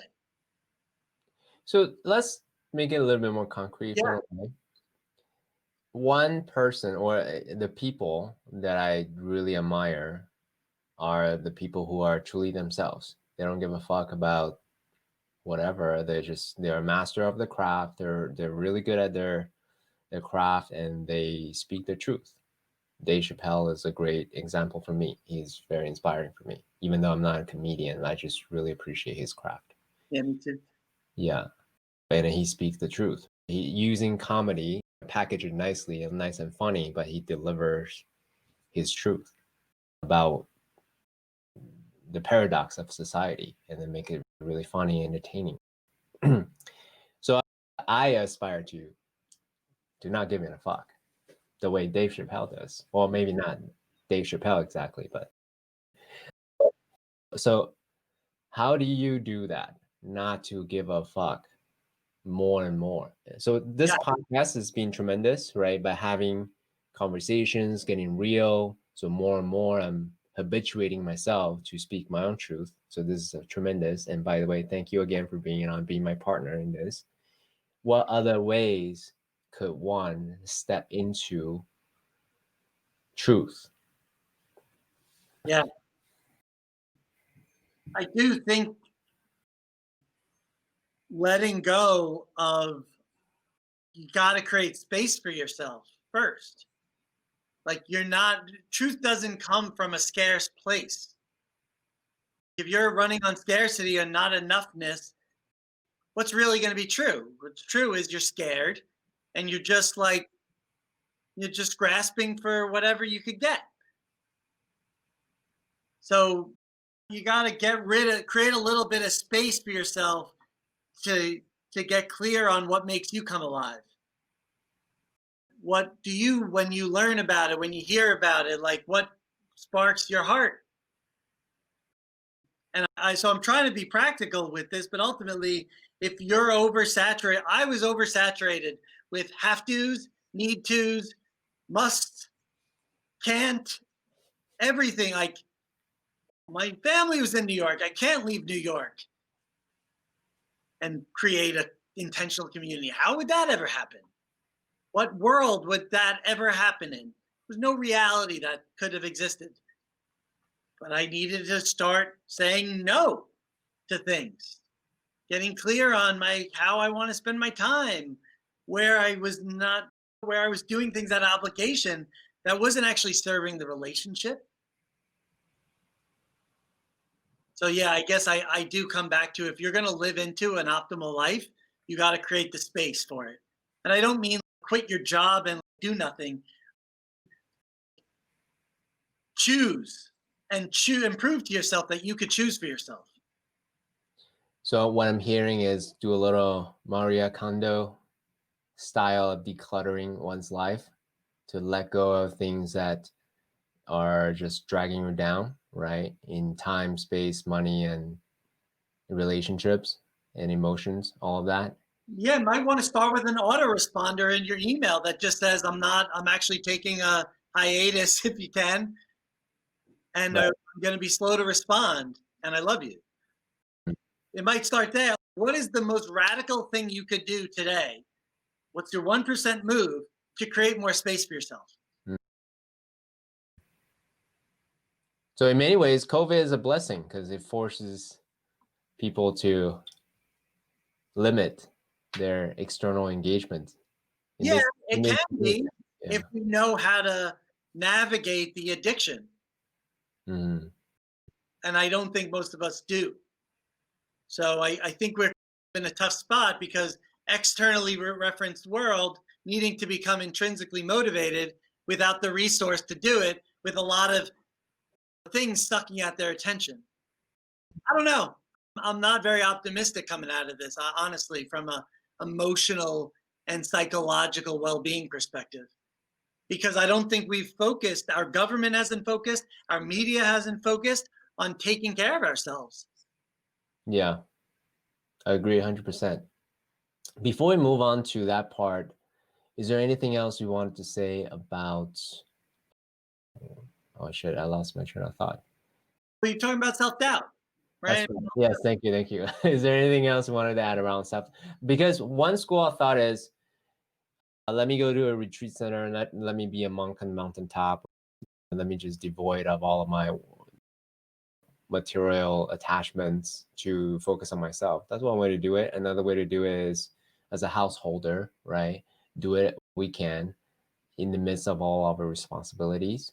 So I think what you said is creating that spaciousness using Maria Kondo's method or not is a great place to start, right? A radical thing to go to autoresponder in an email. Is there anything else tactically as a way to move towards not giving a fuck? It's just the idea that a little of a little leads to a lot. And so you got to celebrate little wins. So I'm jumping to like your 1% move that gets you 50% of the result. You might want to just celebrate any 1% move in the direction of what you want. Start there. And just celebrate. Momentum begets momentum. And I'll share a little rhyme I wrote around this, which is keep doing what you're doing and you'll get what you got. Take the same exact pictures, get the same exact shot. Say you want to go places, but you really must not want to go anywhere if in a parking lot. You can hope to get lucky, ain't got much of a shot. You could pray for a savior, but you'll probably get squat. Can't stay in the cold if you want to get hot. What you really need, homie, is a booster shot. I'm just telling like it is. Did I hit it on the dot? Oh, look at that face. I must have hit a soft spot. No need to double down. Just drop a coin in the slot. Just jump on the horse. No need to ride at a trot. I'm just asking for a date. No need to tie the knot. A little of a little often leads to a lot. I love that. Thank you for sharing. That was awesome. What would you say to someone who is learning to flow Believe it or not, I'm actually learning. So Are you really? I am. And then here's the intention behind it. I have no dreams of becoming a rapper, but I do love the craft of words Me too. and pauses and vocal varieties and dynamics and rhyming and things like that. So what would you say to someone who's learning? Man, I'm so inspired by these conscious, empowering rappers that are out there. And you're actually finding them in the Christian rap realm. Uh, Mm. and they're putting out verses that are just so inspiring to me. And so one is called KB, letter K to the second letter B. And then another guy is Andy Mineo. And these they're I'm blown away by how we've got this art form called hip hop, but it's not really being used to convey how much wisdom we have to share.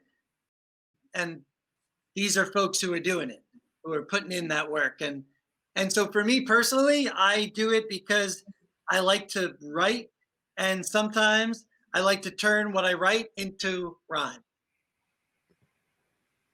And that's it. I don't share it that often. Maybe I will more going into the future. Now that I'm playing the piano more, I have dreams of writing songs, and we'll see. But ultimately, it came from my own heart wanting to get clarity and wanting mantras that like I was living by.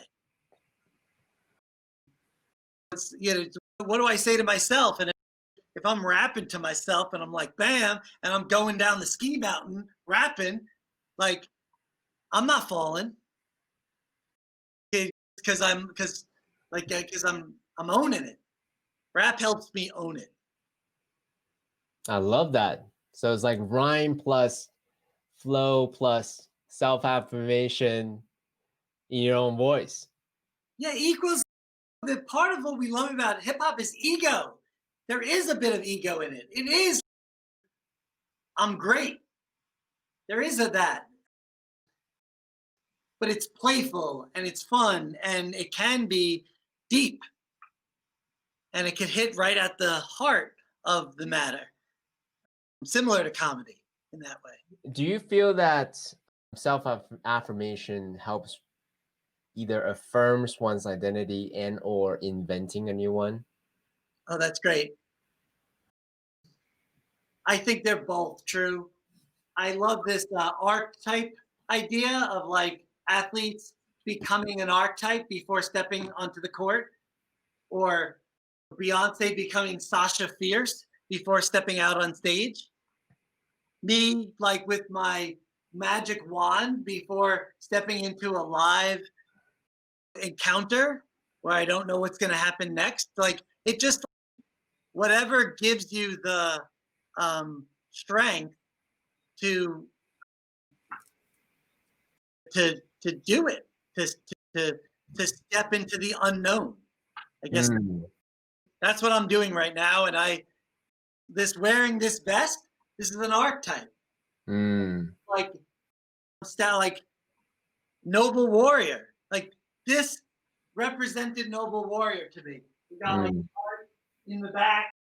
Like my attraction to even doing this conversation was what you decided to call this. Thank you. Wow, I appreciate it. Thank you so much. Do you mind doing some rapid fire questions and we'll complete? All right. All right. Thank you so much.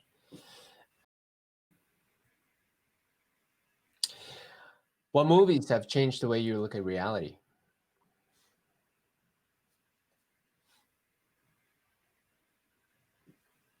You're going to ask rapid fire questions like that. Okay.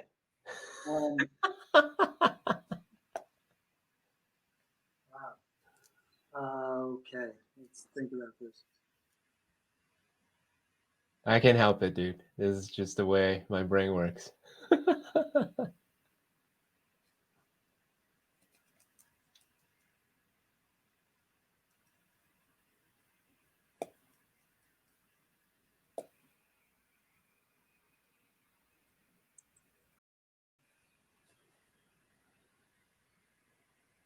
Wow.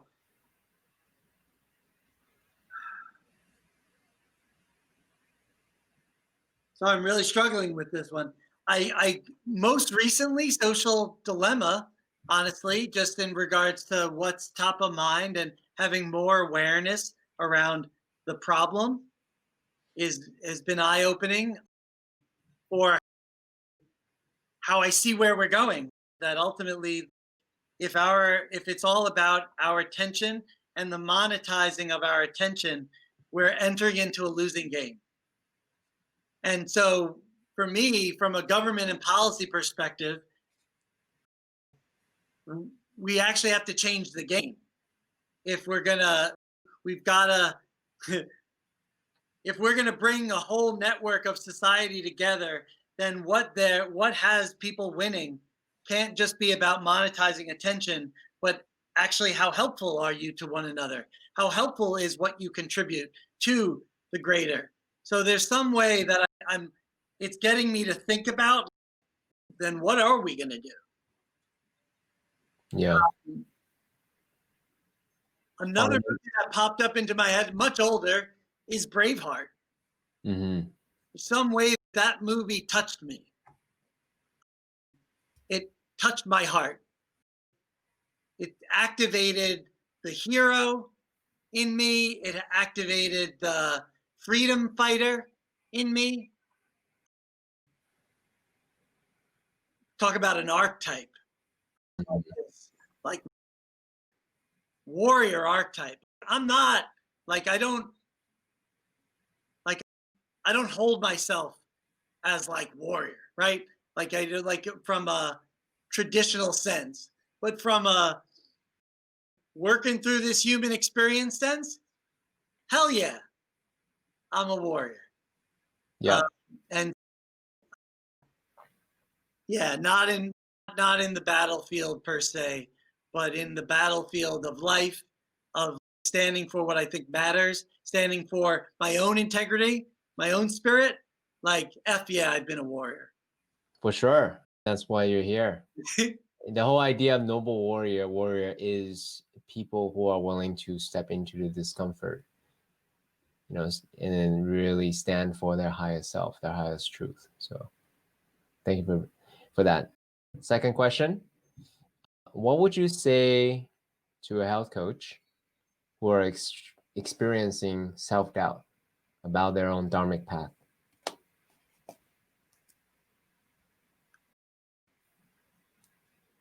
Go back to service. Be you and serve someone else in your life that needs it. Don't do it for anything but because you can help. And when we're in service, our confidence builds because we remember the value of our care.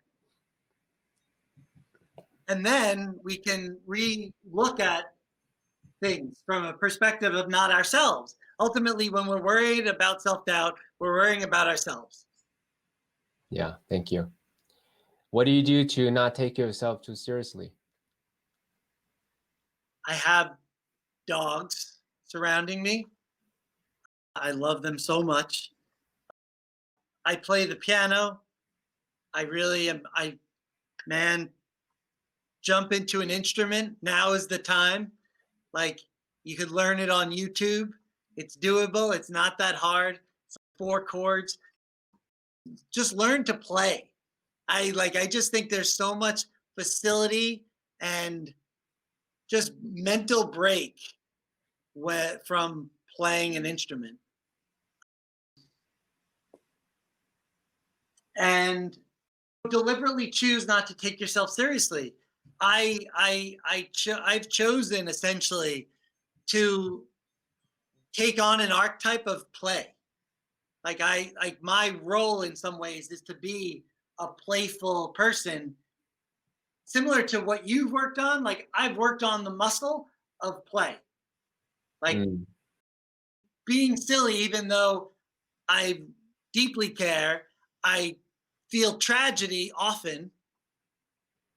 Like I've taken on the archetype of cultivating how to play and to cultivate my own joy. Is there a book for someone who is inspired to take on the play archetype? Uh-huh. Um, Looking on my shelf right now, it's something. Or a podcast or anything like that? Or a video or a There's character?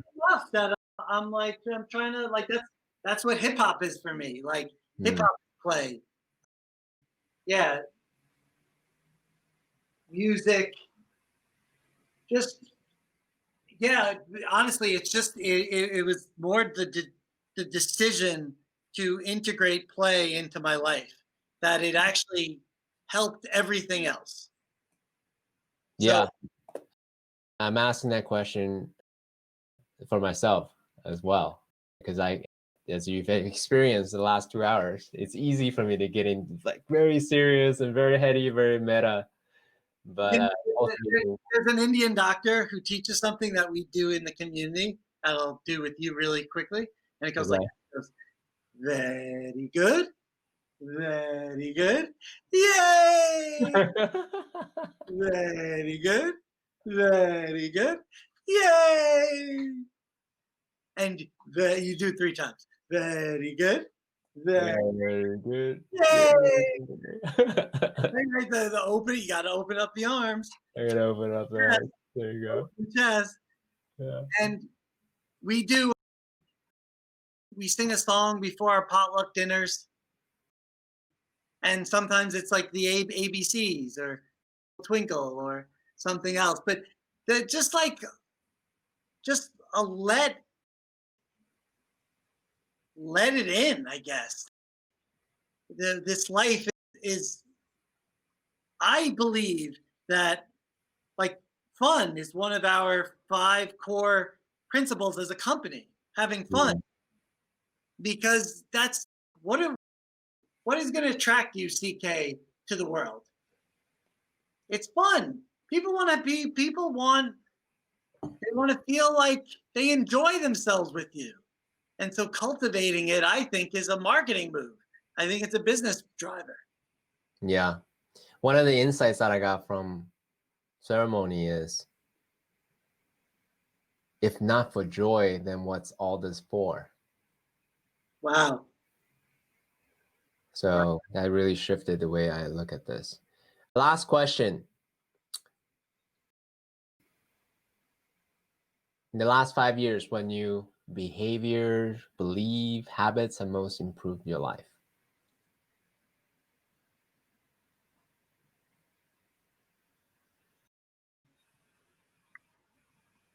The decision to choose love and acceptance, even though everything in my body and ego was fighting against that. Like Mm. ultimately lean into love and acceptance, even if it hurts. Mm. I did that with my ex-wife, and Mm. it took years, but I did it, Mm. and I took care of their 3-year-old baby this weekend. Mm. And it was her first sleepover. Mm. And I had my hand, I was consoling her on her back, and I was like thinking, oh my God, like what kind of cosmic moment is this? That I am like comforting, consoling the baby of my former wife. I can't tell you. Just, yeah, I felt like I was doing God's work, honestly. Mm. And so, yeah, what's the best thing to do is choose it. Choose love and acceptance. Mm. Thank you so much for being here and for sharing your love with us, sharing your wisdom with us, sharing your story with us. Who you are is definitely a noble warrior. What you've shared with us in the challenging times during separation with your ex-wife, and now a beautiful moment with her new child. So thank you so much. Yeah, thank you so much, CK. Really, pleasure. For those people who are interested in learning more about HCI, where should they go? Yeah, just check out healthcoachinstitute.com, and got lots of videos on YouTube. You could check out, we have like 3 live events every week, or 2, 3 live events every week. You could check us out and get to know us as people. And yeah, just learn more about what we're about. Beautiful. Thank you so much, Eric. Thank you so much, CK.